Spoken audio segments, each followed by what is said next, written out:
Hello, everyone. This is Lauren Steiner, and welcome to tonight's edition of the Robust Opposition. Sorry for the technical difficulties, but we're here now, and I'm pleased to be presenting another in my series of interviews with local candidates. And tonight I'm interviewing Bill Branyon, who is running for Buncombe County Commissioner, District 1. How you doing tonight, Bill? Great. I'm glad we got that settled. Yeah. Well, Happy Mother's Day, by the way. thank you very much. I know you're a great mother because you got a great son. Oh, thank you. I should disclose to the viewers that Bill and I are personal friends, but it is not going to stop me from giving him a very tough interview. As he knows, I have some questions about his platform, and we'll be getting to that later. But before we talk about his platform, I want to let people know that I originally tried to do this interview as a debate between him and his opponent, who's the incumbent, Whitesides, who is a Facebook friend of mine. And I messaged him twice on Facebook, asking him if he would do this as a debate. And he definitely saw it, because in Facebook, when you see the person's icon, it means that they've seen your message. And he chose not to reply. A couple weeks later, I did it again. And I'm only sorry I didn't snag him last week at the beloved Asheville what do you call it, gala, because we were both sponsors of that, and I could have approached him then and put him on the spot, but I didn't think of it. But regardless, I do have Bill here with you tonight. So first we're going to start, as I start with all my interviews, by asking Bill about his background, where he's from, where he went to school, what he studied, what his jobs have been, how long he's lived in Asheville. So take it away, Bill. All right. Born in Vanderbilt Hospital, moved to Anniston, Alabama at age 2, grew up there, went back to Vanderbilt, majored in history and minored in chemistry, went to Alabama Law School for a while, didn't like it, moved to Asheville. I've been here 40 years. Wow, that was quick. You got through that a lot quicker than I thought you would. I want to move next to what you've been doing in Asheville and how you've been involved specifically in public life or public service. Okay. I was one of the original about 10 people who, in the first 2 years of the Mountain Express, which was known as the Green Line then. This was about 1989, 1990. And it was a newspaper of the Green Party. We had a vibrant Green Party here. And so we got that started, and it was a very exciting time, lots of meetings. Pretty much the paper was us going to meetings or going to demonstrations and writing about them. And then we'd all edit it together, and then I delivered them. I was the paper boy. And so that was exciting, delivering it all over the county and sending it all over Western North Carolina. And eventually the paper grew, and we changed the name to Jeff. Jeff Phobes is the owner, and he had a little help from Julian Price, the Jefferson pilot heir, who was my golf buddy. He died about 10 years ago. And that's been my public service pretty much. I was a founding, one of about 6 people who sort of arranged for a lot of teach-ins and protests in the first Gulf War. And that spawned my first book. I got a master's degree in history from Western Carolina, and my subject was how to get peace in the nuclear age, and it was a history of 3 Presbyterian preachers, Reinhold Niebuhr, A.J. Musty, and Norman Thomas. And they pretty much debated from 1910 to 1970 how to get peace and labor justice and racial justice. And so I combined that information with the story of our demonstrations and teach-ins in the fourth Gulf War, and combined that with Billy Graham, who's our neighbor down the road, and that came became a sci-fi book about Billy Graham in heaven, called Billy Graham in Heaven, and so that's sort of my peace book. And but otherwise, I'm a hyperactivist and yeah, and a journalist, and I've written over 150 articles for the Express, Citizen, the Nonviolent Activists, various other magazines over a 30-year period. Many of them about Buncombe County, many of them about war and peace. Now, have you ever served on any boards or commissions? Have you ever been appointed by anyone to be on a board or commission? I've been interviewed several times for the P&Z and for the Board of Adjustment, but since I'm so much against development, is my theory, is I've never been let on any of those boards. Mm. Well, so why did you decide to run for commissioner? Well, principally the new Pratt and Whitney plant that my opponent and the whole county commission voted for. It hooked up to my anti-war, nonviolent work all my life. I think we have enough weapons. So I wrote an article about it in about a year and a half ago, in which I attacked it from just the plane itself.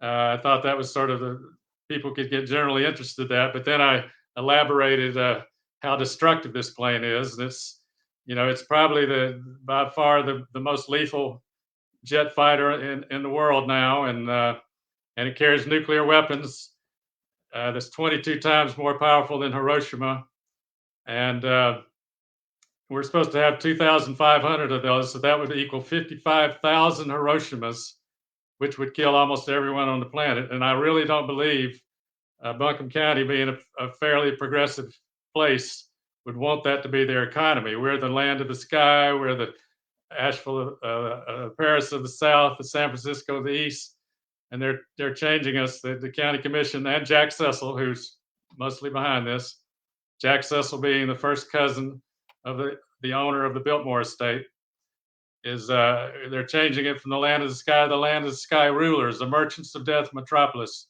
the World War III county. And I think my message has resonated quite well, and I'm getting more and more momentum as we campaign along, and people find out about this issue. Well, I was going to get to your three most important issues, and I know that's the number one most important issue. But before we get to that, I wanted to follow up more on my questioning about specifically your involvement in public life, not having served on any boards or commissions. Do you, because most of the candidates I've interviewed have served on a board or commission, or at least they're constantly attending the meetings. Like Kim Roney said she hadn't missed a city council meeting in several years before she became a city council member. Do you regularly attend the Buncombe County commissioners meetings, either in person or by Zoom? No, I don't. I follow it in the newspaper. I used to go to a couple of some Asheville City Council members, and I've written many stories about it. But no, I just follow it in the newspaper. Mm-hmm. Okay, so you're running on this anti-Pratt and Whitney plank, and you've got the backing of Reject Raytheon, which is an organization I hooked up with when I first moved here, because like you, I am a lifelong peace activist. Your other three issues that are on your website, which I will be posting in the comments, your other two most important issues seem to be protecting the elections in 2024 from the Republicans stealing it, and also the COVID pandemic. Now, I would say, from having interviewed people and also having lived here for about a year and a half, that these three issues aren't top of mind for most Ashevilleans that you would talk to.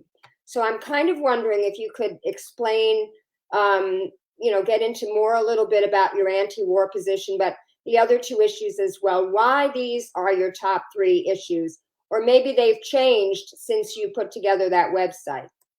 Yeah, I just thought that was the obvious thing. We, have to get COVID under control, and apparently we're doing that pretty well. And we have to stop the Republicans from overthrowing the democracy, and we're not doing that very well, I don't think. And so, there's no telling what level of coercion will occur in this election, but certainly the 2024. But those sort of to me were, just givens. And my biggest issues really is a referendum on development, uh, decriminalizing most drugs, harm reduction rather than mass incarceration, and uh, um, rent controls or freezing property taxes on lower and middle class homes. I mean, why are we taxing people out of their homes? And uh, and that's all part of sort of rent control and building affordable housing, et cetera. So those, I think, are more properly my top three, other than Pratt and Whitney, is decriminalizing drugs, uh, freezing property taxes, and a referendum on how much more development we want. Okay. Okay, so let's talk about, we talk about the problems that we think are the biggest problems facing Asheville and what the solutions are. Let's get into your number one issue with Pratt and Whitney. What do you think can be done about this plant now that it's almost, well, the plant isn't built, but the ground has been cleared and the bridge has been built? Are you telling the people that you think that the plant should be stopped and that you can stop it, and how are you going to do that? Yes, I think it can be stopped. Again, I don't, 53% of Buncombe County Democrats voted for Bernie Sanders or Elizabeth Warren in the 2020 election primary, and they were, for big cuts in the military budget, both of those. So I think most of the county, once they find out about this, are opposed to it. I mean, we're planning for nuclear Armageddon. That's going to be part of our economy. But secondly, and I think we can do away with it. I think, we don't want it here. It's not in keeping with our worldview of this county. But the bigger thing is that Jack Cecil says he hopes, and I'll quote here, the vision for this facility, the PMW, the Pratt and Whitney factory, to become a lighthouse location of innovation for the aerospace industry and for our region, was inspiring. So Jack Cecil, who owns probably about 30,000 acres of Buncombe County, hopes this Pratt and Whitney will attract more weapons factories. So again, we're changing the character of our economy. And if we can't stop the Pratt and Whitney, we surely could stop any future weapons plants. But I think we can stop the Pratt and Whitney. And this, these anti-war movements, these peace activists, they have to start somewhere. Just like the civil rights movement. I mean, it was percolating along, but it took Montgomery, Rosa Parks, Martin Luther King to shift it into high gear. And I think with Reject Raytheon, with people like you, with the intelligent level of the voters in Buncombe County, we could become the Montgomery of world peace, and it could become a much bigger issue than just Buncombe County. Okay, well, I just want to push back on that a little bit because, like I mentioned, I've been a lifelong peace activist, and I've attended some of the Reject Raytheon protests, and from what I can see, it's the same crowd that comes every time. I don't see, sadly, this is capturing the imagination of the people in Asheville. I've gone out with PSL, Party for Socialism and Liberation, as they've done things about Syria and other wars that we may be getting into. And I see very, very small attendance, and similar. Los Angeles, of course, there was a lot more, but still, it was sort of the same activist crew that kept coming out. I don't really see that we have a vibrant anti-war movement in this country, sadly. But more specifically, what are you going to do if you get elected to county commissioner? What are the steps that you're going to take to cancel the contract? I mean, obviously, you'd have to get the other commissioners to agree with you. Do you have any indication that any of them would support you in this? Well, even Al, my opposition, they were Al and Brownie were nice enough to let Reject Raytheon interview them, and Al said this when I was putting my questions to him. I've been against every war since World War II. This is Al Whiteside, from Korea forward, including the Vietnam War that I was in, even though I was in the Navy. We have fought wars that didn't even benefit the country. What did we get out of it but a lot of lost lives, and in some cases, the reputation of the country? Brownie said something of the same thing. But then I said, okay, Al, you must believe the next war is going to be a horrible failure since all these others have been. And, what could be more obvious than Vietnam, Iraq, Afghanistan? I mean, who can believe that our military industrial complex is making sense now? And so they're right there. But Al said, oh, well, I'm a banker. I can't do this. My banking sense is it'll cost us too much money to cancel this contract. Well, it's not going to cost us the $100 million in taxpayers' money that we're using to subsidize it. So, yeah, this was and what I would do if elected, I would say we need to investigate this whole thing. We need to investigate Jack Cecil, what he's up to. I mean, he says he wants more weapons factories here. We need to invest, and I think that's mainly what happened. Is Jack Cecil is such a charismatic man. He's a nice guy. I interviewed him for 2 hours for one of my articles called King Cecil Surf City. It was about his developments, Biltmore Park, the Ramble, Biltmore Lake, and nice guy. And but he has so much power here. I mean, these are the two kings of Buncombe County. His cousin William Cecil owns the Biltmore estate. He who owns all this huge amount, so much property that he gave 100 acres to Pratt and Whitney worth $6 million. This family is one of, they had 4 prime ministers of England. This is one of the most wealthy families in the world. And one of Jack Cecil's great uncles was Algernon Cecil, who won the Nobel Peace Prize for his work on the League of Nations and for controlling arms dealers around the world. And if we can, so we're trying to reach Jack. And we had an interview with him with Ann Craig, but he backed out of that. So we are affecting him. And it's really just one man we have to affect. And so, and he's a good man. I've talked to him. He thinks he's doing good. He just hadn't thought about this subject deeply. And we're getting him to think deeply. And all you have to do is look at the press coverage. I mean, the Mountain Express has been nothing but this campaign. Not nothing, but it's every week it's had a lot. And this week it's got 5 pages on either Pratt and Whitney or my campaign about Pratt and Whitney. And the Mountain Express, if you go around the county and all over West North Carolina, it's everywhere. So people are finding out about this. Well, I go back again to my question. Aside from what they've said in the past, and him voting against every war, obviously he voted for this. Did either of those guys give you any indication that they would agree to end this contract? No. Okay. But the political pressure is rising. I mean, I'm getting more votes, it feels like, all the time. I just talking to people tonight. They said, we're telling everybody in Fairview, we're telling everybody in Kenilworth. Because this isn't a very progressive town, and they don't like to be known as a war economy. And so even if I don't win, if I get 3,000 votes, that'll make a major statement to it. But okay. The momentum's on our side. Al is very defensive whenever we get together and have little debates at various spots. Well, he obviously didn't want to debate you on my show, so Right. There's that.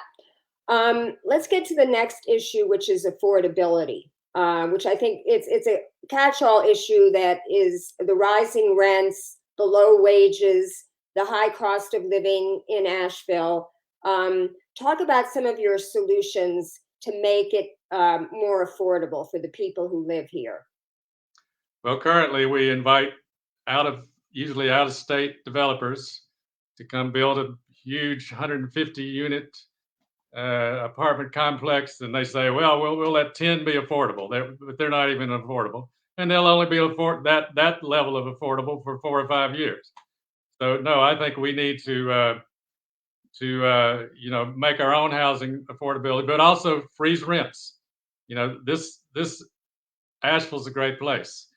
Uh, it's one of the most free thinking cities in the South for sure, with a beautiful area, and so developers are drooling over how much money they're going to make here, and we need to decide whether we want to let them. So we need to have a referendum on how much more development we want. And that's, quite a revolutionary thing.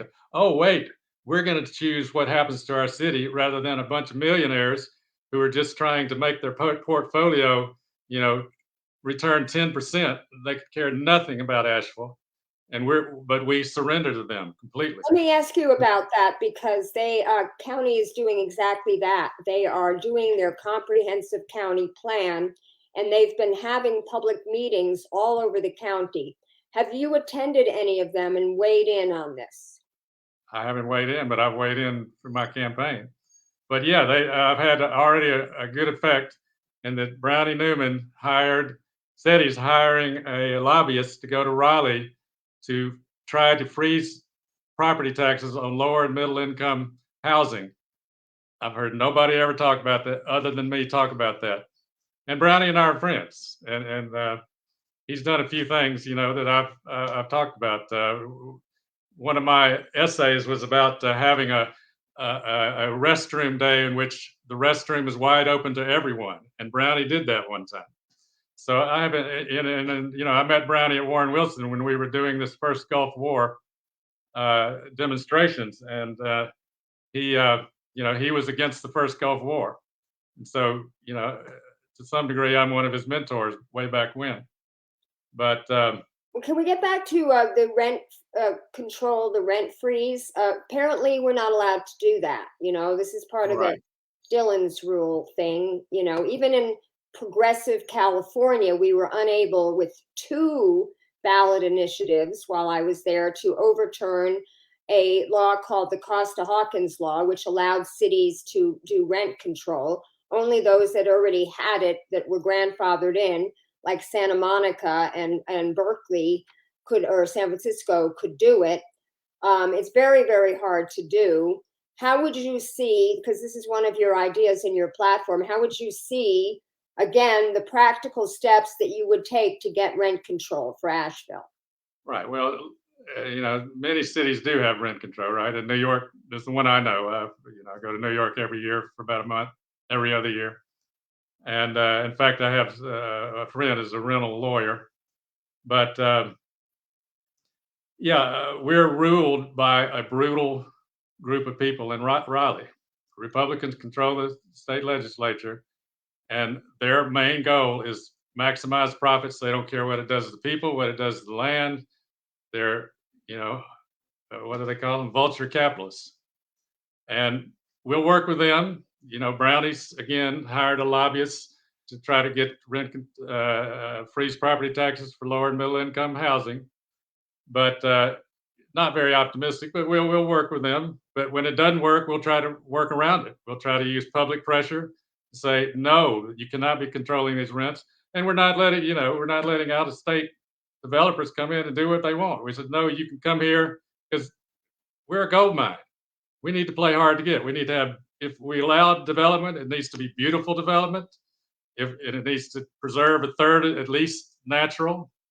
And we need to make it affordable. And we can do that because we're that much of a gold mine here, I believe. Well, let me mention something to you. Most of these out-of-state developers are coming in and building luxury housing. And like you were saying, the amount of affordable housing in there is 80% of AMI, which is not really affordable. And they don't only have to have maybe 10%, and they don't have to stay affordable. Most of the affordable rental stock, to be honest with you, were mom and pop landlords who own single family homes who are renting them out. And now the statistics show that there's over 9,000 of them in Asheville.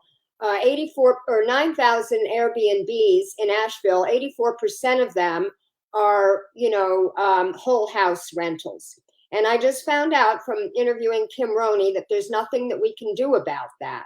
There's nothing we can do about that. So Personally, my solution for affordable housing is public housing or social housing, which has to be, it's so expensive, it really needs to be provided by the federal government. But there's other local solutions. And I'm wondering if you've thought of any other local solutions for building affordable housing, aside from freezing property taxes or rent control. Well, the county budget is about 550 million a year. There's a lot of money going somewhere. And, the TDA, the Tourist Development Authority, this $40 million they made. What are we going to use it for? To advertise. So we'll build more motels, get more people to come in, buy luxury housing. No. Again, have a referendum on development and zone accordingly and make sure we have plenty of affordable housing. Yeah, I think the county should do that. And we could all band together. I think we're a very progressive city. Asheville should be run as a beloved community, not a bulldozing corporation, which it is. This is one big cash cow, and the bulldozer is going to, it just tore down 5 houses on Charlotte Street, despite obviously the public interest against that. Eminent domain. Anytime we need a new freeway, flatten all those houses and ship that new freeway in. Eminent domain can be used for social policy, overwhelming social policy, such as affordable housing. There's a lot of stuff.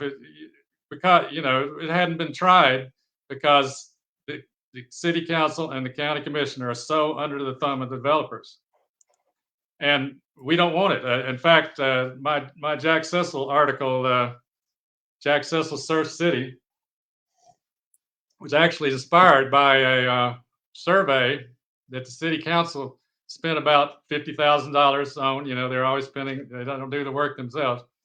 And they surveyed about 600 residents, and they all said development is the big problem, way overdeveloped, and they just ignored that. So no, somewhere we have to get out of the pocket of developers. I'm a person that can do that because I've been studying it. I've written at least 30 articles on development. I think it can be done because I think that's what the majority of the people want. But we're fighting big money. We're fighting huge money, and all it is money spilling over from the stock market, restless money looking for somewhere to make more money. And they say Asheville's a place.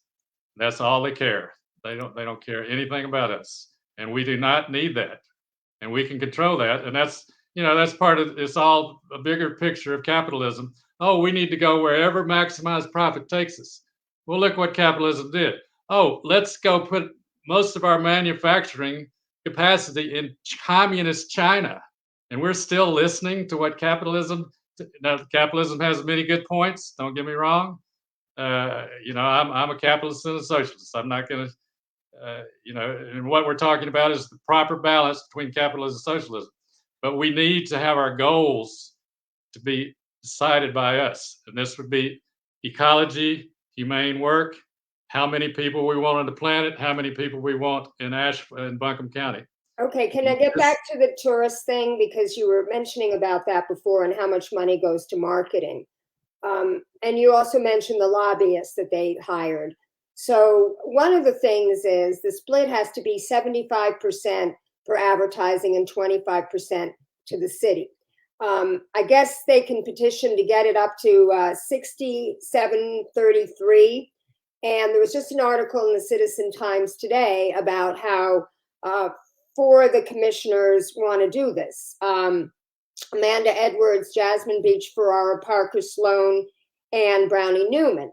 And it very clearly says, the last sentence of the article is, Commissioners Al Whitesides, Robert Presley, and Terry Wells did not comment on the occupancy tax in the May 3rd meeting and did not immediately respond to requests for comment on May 5th. What do you make of that? Have you heard Al Whitesides, your opponent, say that he likes the TDA situation the way it is? No, I haven't heard that. But once again, this is Raleigh. These are people, the majority of whom still support Trump. They support the overthrow of the democracy. these are vulture capitalists. We're letting them tell us what to do, and they're telling us, "Oh, we want you to grow as fast as possible. So we want you to put all this money into advertising instead of making your place a better community." Well, what is your position on that? Do you think, as some people have said, that we should stop collecting the tax?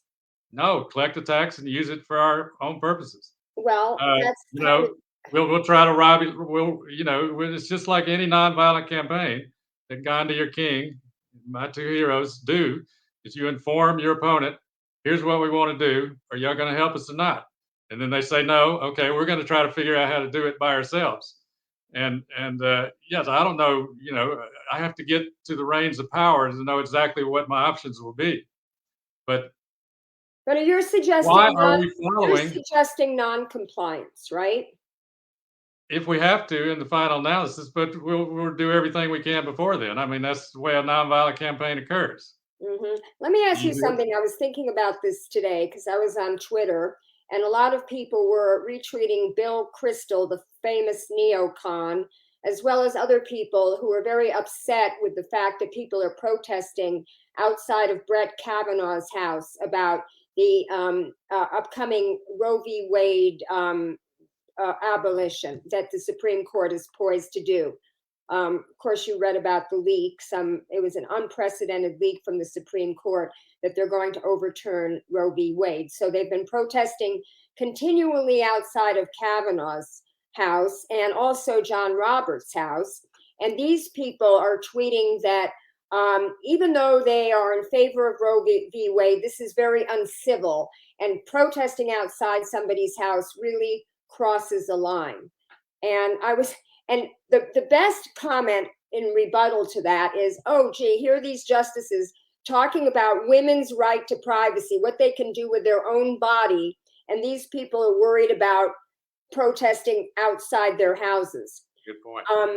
And I said that the famous, well, I don't know if people know about it here, but it was pretty famous in California, the Justice for Janitors campaign, where all the janitors who were cleaning the big office buildings were being underpaid and overworked. And the union, I can't remember, I think it might have been SEIU that organized them, did this new tactic. It was new at the time, where they went to the owners, the building owners, and they protested them at their homes, at their country clubs, and at their places of worship. And it ended up being very successful.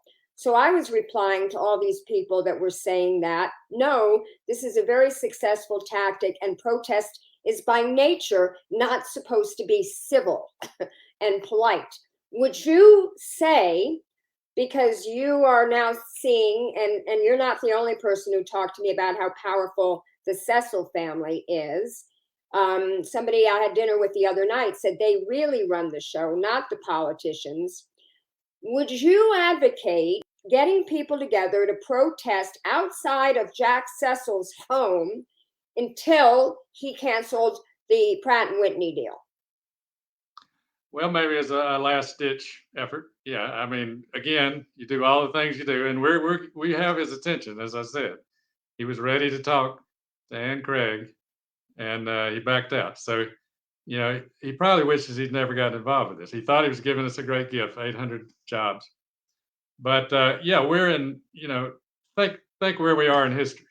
We got almost 70 million people who voted for Trump, who wants to overthrow the democracy, but somehow the Democratic Party hadn't indicted Trump yet. But I think we need to do that so we can be clear what's going on. We're in the most dangerous nuclear situation since the Cuban Missile Crisis, to me. Putin is daily threatening war, and I just heard Senator Menendez, last Sunday. I think he's from Maryland. He said, "Well, the ironic thing is, the more the Ukrainians win, the closer we're likely to Putin dropping nuclear weapons." So we are in a hugely transformational situation now. You want to use a Marxist term, praxis. We got the praxis going out the wazoo now. And are we going to take advantage of it and say, oh, we need to obey what a bunch of treasonous people in Raleigh say? Or are we going to try to shape our county to be, the most humane county we can be, and be an example for the rest of the country and kick these arms dealers, these merchants of death out of here. Did you hear the quote, what the CEO of Raytheon said a month and a half ago in was it Fortune magazine, Forbes magazine? He said this before the Ukraine war: "We are seeing, I would say, opportunities for international sales. We just have to look to last week where we saw the drone attack in the UAE, which have attacked some of their other facilities. And of course, the tensions in Eastern Europe, the tensions in the South China Sea. All of those things are putting pressure on some of the defense spending over there. So I fully expect we're going to see some benefit from it. We are under control of bloodthirsty people. You know, they're probably good people, but they're so powerful in their institutions that they can't see that they're advocating World War III here to maximize their profits." Well, the fact of the matter Yeah. is that Zelensky wants to negotiate a peace deal with Russia, and we won't let him. And one of the congressmen, I forget who it is, said on Fox News the other day that, let's face it, we're in a proxy war with Russia. So when Joe Biden lets slip that he wants to get rid of Putin, that's the end goal here. And the Ukrainians are just collateral damage. So I wouldn't put, this nuclear war thing totally on Putin. We share as much of the blame. And it's really because we don't want to we're losing our unipolarity that we've had ever since the fall of the Soviet Union. Russia and China are rising up. So of course we've made them the new boogeymen. And now we have to, unite the American people against them no matter what. And like you said, the doomsday clock, it's closer to midnight than it's been since the Cuban Missile Crisis. And not only that, now we have the other existential threat of climate change. So I wanted to talk to you because I don't want to run out of time before we get to talk about, your campaign and some things that have been said about it. I wanted to talk to you about some of the other issues that are important to you. So maybe we can discuss, transportation, public transportation, as well as transportation for cars, how you see this area growing responsibly and sustainably, what the county can do to address the climate crisis, and then we'll move into talking about your campaign. Okay, well, you look at my website, brandonforcommissioner.org. I propose a north-south train. We already have the tracks. They're already there. Instead, we're widening I-26. And I think this is Jack Cecil's vision, is a metropolitan development from Asheville to Hendersonville, as big as he can get it.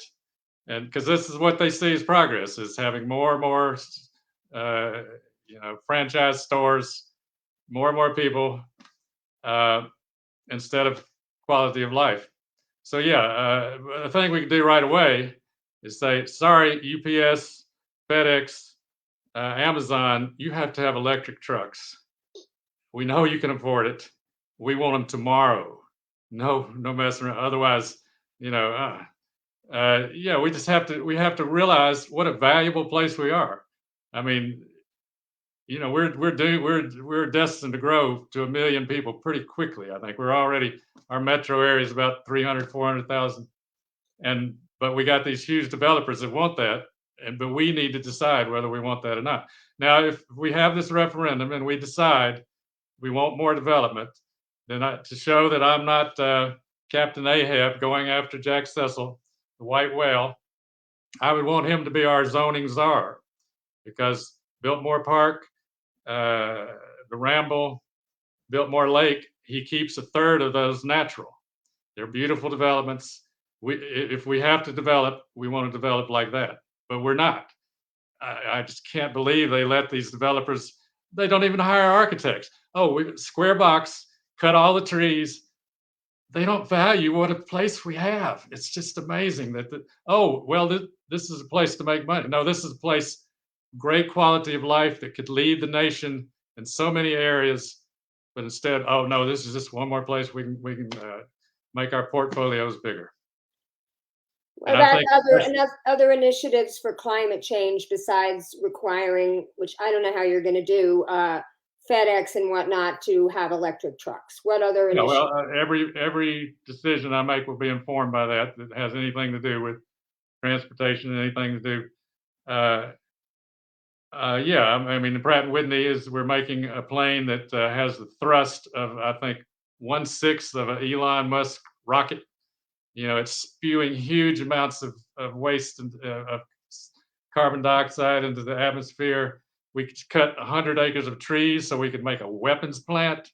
And there's another 900 acres of this beautiful French Broad. We're going to cut all that.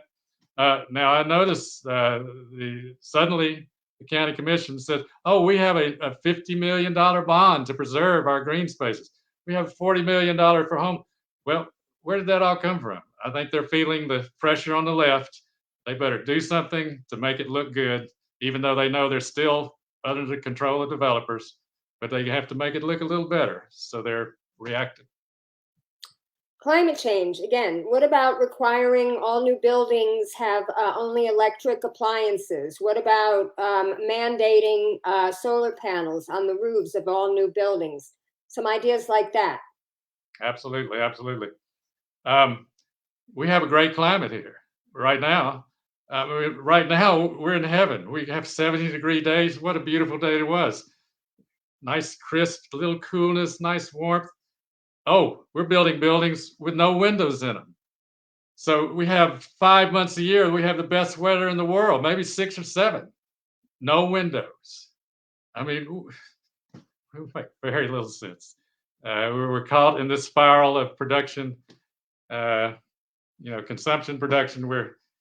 One of my favorite lines is, "We're doomed to be consumed by overconsumption, frothing in a shark feeding frenzy over what's left of the earth, and waters chummed by the endless onslaught of alluring advertisement." And Asheville is a perfect example of that. It's Thomas Wolfe said it back in 1920. He said, let's see if we can find that real quick. We have a situation right now where I just read today that the massive ice shelf is about to collapse in 5 years. Yes. The Secretary General of the United Nations says we have 3 years to get this thing under control. This year is the hottest year on record. It's going to be uninhabitable in many places, and I think we're slowly marching to our annihilation, and yet people are still having children. I don't understand it. And I told this to my kids, and I know it's Mother's Day, but I told them, I don't think you should have children because in 50 years, when they're adults, the world is going to be very inhospitable, if not totally uninhabitable. And if you really want to be parents, adopt. There's so many children that need adoption.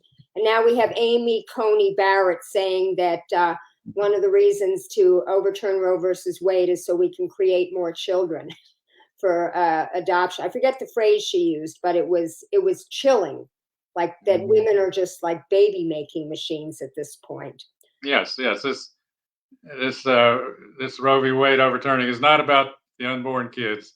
It's about disrespect for women, trying to get women back in the house, in the kitchen.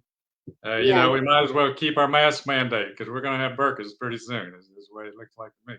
Yeah. But yeah, I want to talk about I'm sorry about the Thomas Wolfe quote, but I really want to talk to you about your campaign and things that have been said about it, because I think you reacted very appropriately.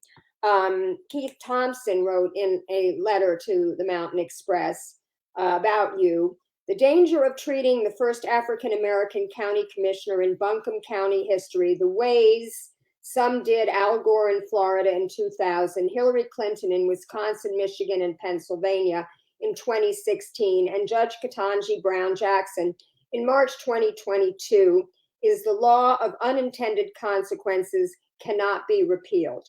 No one can honestly claim to be a progressive and pull this trick." Your response? Well, Keith Thompson was a former treasurer of the Buncombe County Democratic Party. Yeah, he's mistaken me for Jill Stein and Ralph Nader.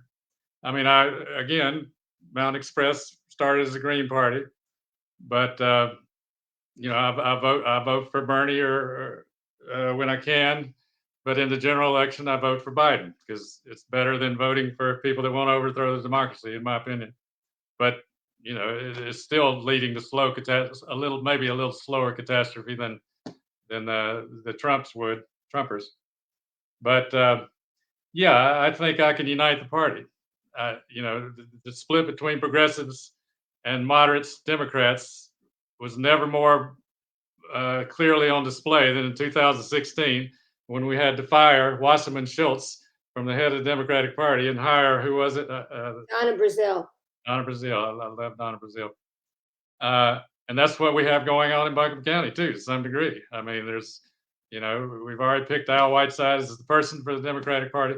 Now, I'm not alleging there's been unfairness towards me. In fact, I think it's been pretty fair as far as the Democratic Party goes. But do you want to share some other comments that were made to you? You mentioned that the chair of the Buncombe County Dems said what to you? It was a little debate. It was about, I guess Ukraine. It was about Ukraine. But no, I'm not alleging any unfair presentation. But I am saying that one of my mottos is everybody's opinion about the world is correct from their point of view. And and what you have to do is look at the world from their point of view. Oh, I can see how you see that. And so I have great respect for moderates, Democrats, respect for progressives. I've been a Green Party member myself. I went to the Estes Park Green Party Constitution in 1991 platform meeting. It was quite an event. American Socialist Party, the Democratic Socialists. My thesis was on 3 pacifist socialist preachers. I know the history of American socialism backwards and forward. The Poor People's Campaign. I had a workshop with William Barber, 5 days with my New York friend Jim Vretto, who got arrested with Cornel West, by the way. And so, yes, I think I can understand all these points of view and unite them because I respect them all. I know we have very tough decisions to make, and we have to utilize the open-minded ideals that the Democratic Party stands for. It doesn't always represent, but we are the free-thinking party. We are, we have the greatest dexterity from which to borrow, learn how to do things, and we got to preserve the democracy. We got to stop juggernaut development. We got to stop juggernaut arms manufacture, thinking we can fight wars. I mean, that's what happened in Iraq and Afghanistan. Oh, Russia, we don't have to worry about them. They're powerless now from 1991 to 1920. We can just fight these wars and not worry about.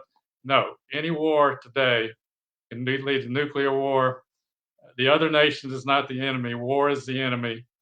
And I want to get back to the quote, though, because you didn't address the racial aspect of the quote. And I know that you had some choice comments on that. Yeah, I would. I think we should have a Black county commissioner.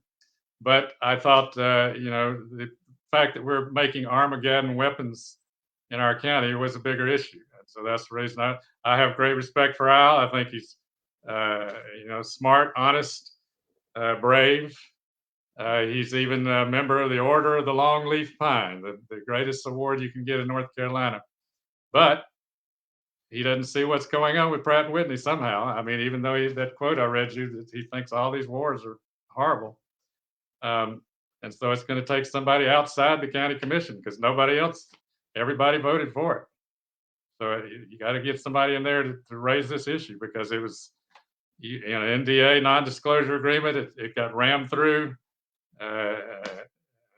Jack Cecil's behind it all. I think we can change a lot.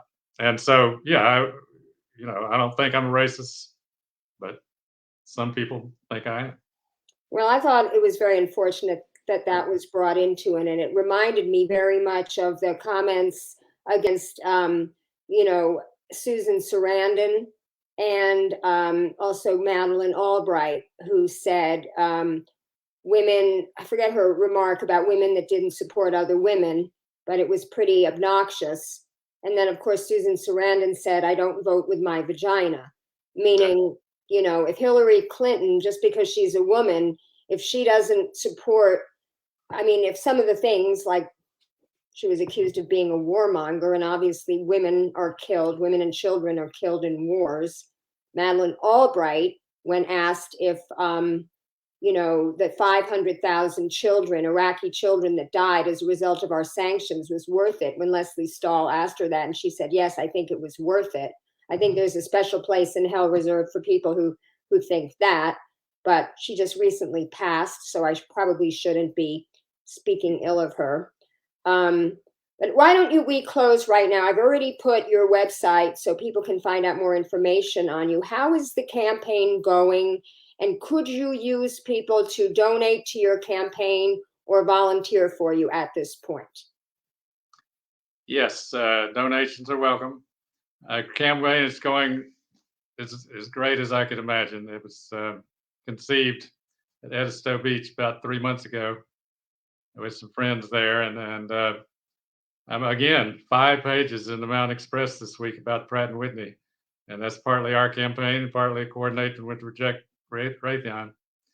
But it just feels like momentum, is gaining, and there are not that many campaign events left. And the beauty of this campaign, a primary is most of the voters are pretty high information people, and so far we've had a front page story in the Citizen.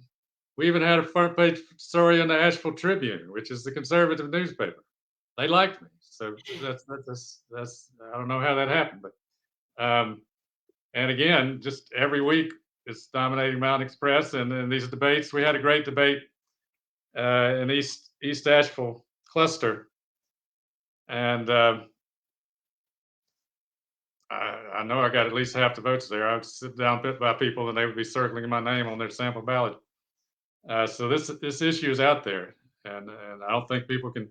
I don't think they like it. I don't think they like being known as a merchant of death metropolis, as a World War III county. Well, thank you very much for being with me tonight, Bill. And I'm sure if anybody has any questions, you can post them in the comments, and Bill will look at the comments and try to answer them. My next show is going to be on Monday. I'm going to be live streaming between 12 and 1 p.m. the rally outside of the Charlotte Street Starbucks, which is our first Asheville Starbucks store that's trying to start a union. And later that evening, I'm having an interview with the leaders of the Boone, North Carolina Starbucks that was the first Starbucks in North Carolina to unionize. Wednesday, I'm going to be interviewing on my show Pepe Acebo and Liza Kelly, who are candidates for Asheville City School Board. And Thursday, I'm going to be interviewing, you'll like this, Bill, a friend of mine, Linda Seeley, an activist from Northern California, who is going to be talking about how Gavin Newsom is going back on his pledge to close down the Diablo Canyon nuclear power plant after we've already shut down the San Onofre nuclear power plant because of the Ukraine war, and now we need the energy. So we're going back, on that. And these are her organization is Mothers for Peace. She's going to be talking about, so I still have a big audience in California, what we can do about that. And then the following Sunday, I'm interviewing the Durham, North Carolina Progressive Democrats who just had their vote. They just lost their access to the voter rolls by the North Carolina Democratic Party. This is echoes of what happened to the Bernie Sanders campaign in 2016. They had to threaten to sue to get their access back. And this is all because they are supporting the progressive Nita Allen against this woman, I forget her first name, Fauci, who was endorsed by the establishment Democrats. So this is exactly what you were talking about, Bill. The ongoing debate between the progressives and the moderates in the Democratic Party. And that's going to be my show next Sunday. So everybody, thank you for watching. Please share this show and make sure you get out and vote. All right.